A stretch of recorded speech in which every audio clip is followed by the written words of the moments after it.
Major political crisis is brewing in Pakistan. While on the one hand, firebrand Islamic cleric Tahir-ul-Qadri has refused to call off his revolutionary protest aimed at overthrowing the country's government, on the other, Pakistan's Supreme Court has ordered the arrest of Prime Minister Raja Parvez Ashraf in the rental power case. The next 24 hours remain crucial for both the President, Asif Ali Zardari, and Prime Minister Raja Parvez Ashraf.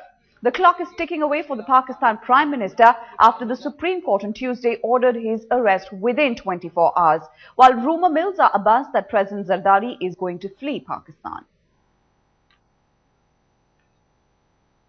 They really want to get rid of the election process. They really want to bring on something of their choice, and the whole judgment basically does nothing but to subvert the election process towards which we were going.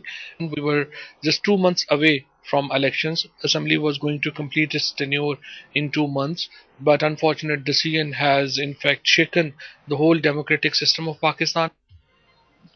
Meanwhile, Islamic cleric Tahir-ul-Qadri has vowed to continue his high-decibel campaign against the government. The protests, which started in Islamabad, are likely to continue today.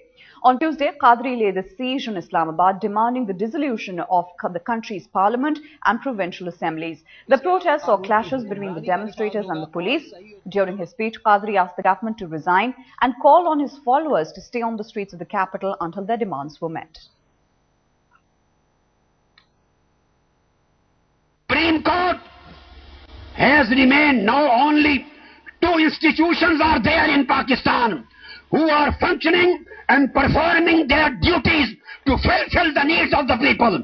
One is the judiciary of Pakistan and one are the armed forces of Pakistan, and nothing else.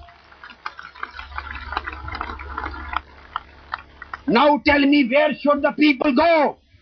Where should we go? Is it going to be the turning point for Pakistan? Is it going to be the revolution that we are talking about? Is it going to be the Tahrir Square of Egypt that basically brought a toppling of a government which was under a dictator rule? Right now in Pakistan, we are talking about a so-called or a pro-democratic government which is basically run by the military establishment there on the behind. But at the same time, we still need to see. Let's talk to a few more people and try to find out what they actually feel of the rumors that are going on around, because now it's been 2 days, people are talking over the media, and when they start talking a little more, rumors start to take place as well. There are a few rumors about Mr. Qadri that are now being circulated in the media. People are saying he might be being used as a pressure point by the establishment of Pakistan or either by any external force, and he might not be a man of revolution, but he might actually be a man which is being driven by a separate force. How do you feel that? I think it's quite natural whenever that any personality focuses for the revolution, for the welfare of the people.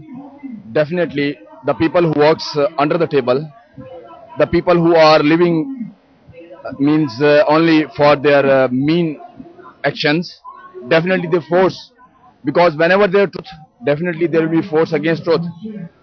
The people, those are coming here, those are from Manhajul Quran, which is directly under the umbrella of Mr. Qadri. And when Mr. Qadri proposed a democratic revolution, it should be a democratic revolution from across the sections of civil society. When we see the government's behavior and their attitude towards this all move, they are still quite confusing. So we don't know. The government wants this procession to stay here on this Constitution Avenue. We don't know, Mr. Qadri, how long they are going to hold the public. Well, let's now get across to Hamza, who's still standing by with us. Hamza, you know, the basic question is, it perhaps couldn't be a worse timing for Pakistan. The Prime Minister is in trouble, the President finds himself in trouble, and let's not forget the threat that's coming forward from Tahir-ul-Qadri refusing to back off from the protests. Well, yes, it's a very difficult time for Pakistan. It seems that, you know, trouble has come from all sides. There's tension on the line of control. There's Western pressure coming in because of the line of control on Pakistan with India. We have seen yesterday there was one report came in from Indian side in which they said that the Pakistani side didn't provoke firing, while the Indian Pakistan said that their soldier died because of Indian firing. On the other hand, you have a religious cleric who has come out of the blue and has managed to gather thousands of people in the capital Islamabad, threatens to topple down the government, tells the people and threatens the government that, on his one call, and within an hour, the government will be down on the drain.